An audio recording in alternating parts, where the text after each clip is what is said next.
In this video, I want to take you through my plans for my brand new affiliate website, WheelAlong.co.uk. I launched the website just the other week and I put up a full-length video tutorial on exactly how I created the site. I'll put a link to that tutorial up in a card now. You'll also find a link in the description. Takes you through absolutely everything, and in fact I made it really easy to create the site by packaging up a load of stuff and giving it to you guys for free. I'm going to be sharing with you my plans for content on the site and also my plans on how I'm going to promote the site. I also have a confession to make. In that tutorial, I forgot one very important step. And basically, if you don't carry out this step, then you won't get hardly any traffic to your website. So if you are building an affiliate website following that tutorial, you need to watch this video. So I think we're about ready to get started. Just one quick thing before we do. If you're not already subscribed, why not do so right now? Just click that button below. Click the bell to be notified when I upload new videos. And if you like this video, if it helps you out in any way, please click the like button because that helps me out. Anyway, let's get started.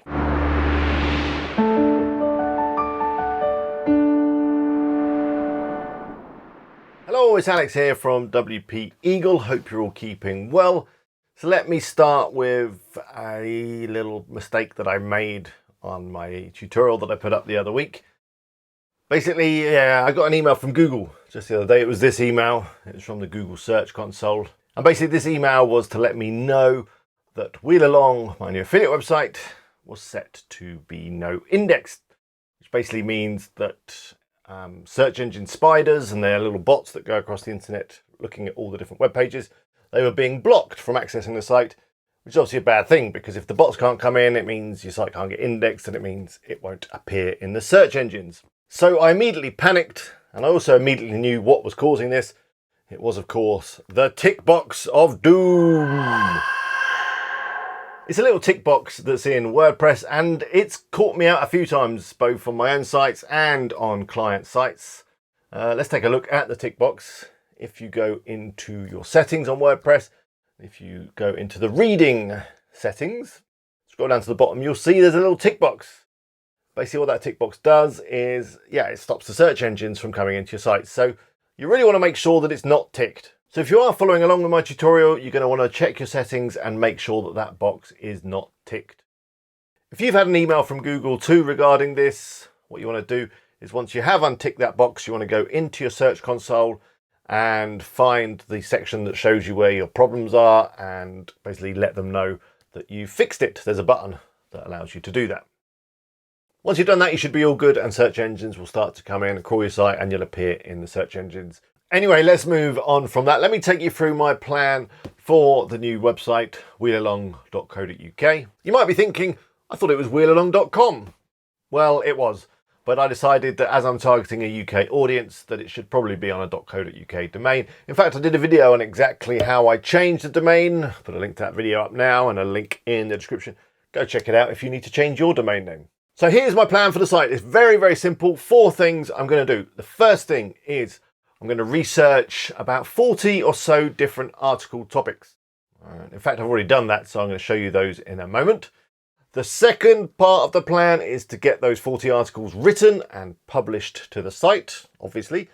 And I'm hoping to do that within about 3 months. Once I've got the majority of the articles up, I'm going to visit Quora and start answering some wheelbarrow related questions and linking back to the articles wherever I can. And the fourth thing I'm going to do is I'm going to pin my pins to Pinterest. Obviously, that's what you do with pins, isn't it? So I'm going to create some boards on Pinterest and pin them. And basically that's the plan. If you remember, if you followed my previous tutorial about my best roof box website, you'll know I did lots of other things. I paid for guest posts and I purchased videos and all that kind of stuff. In fact, I did a video on everything that I did to that site just yesterday. So if you haven't seen that, go check that out. There'll be a link in a card up here. There'll be a link in the description. But this time round, I'm not going to do half of that stuff or any of that stuff really. I'm just going to focus on content, answering Quora questions and pinning on Pinterest.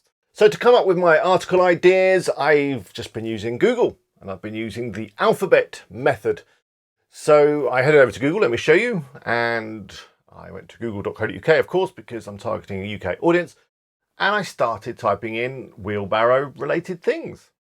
Now, I'm a big fan of searches that begin with the word best because they're often buyer focused. People are looking for something to buy when they type in best. So I typed best into Google and then wheelbarrow, and it started giving me some suggestions.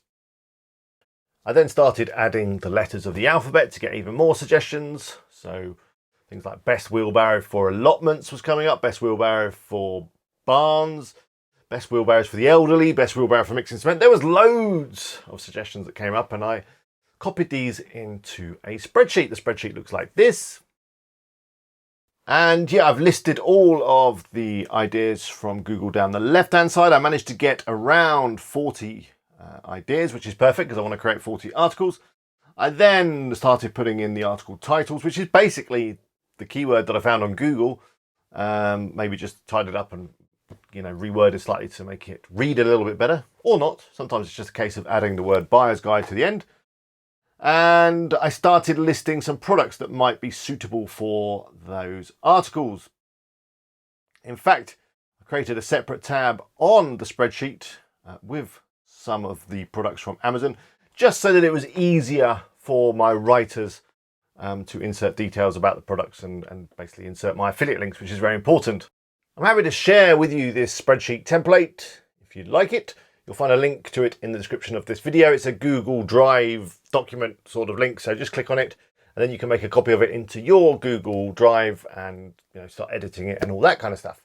So there are my articles. I'm going to fill out this spreadsheet so that it's completely populated. I've already commissioned some of my writers to start on the first ones, so I'm hoping they're going to be delivered over the next few days, and then I'll be publishing them to the website. So that's the plan. It's pretty simple, eh? I'm also hoping that this plan is going to be relatively low cost. I'm thinking I might need to spend around $1,000, maybe $1,500 on content, and that's it.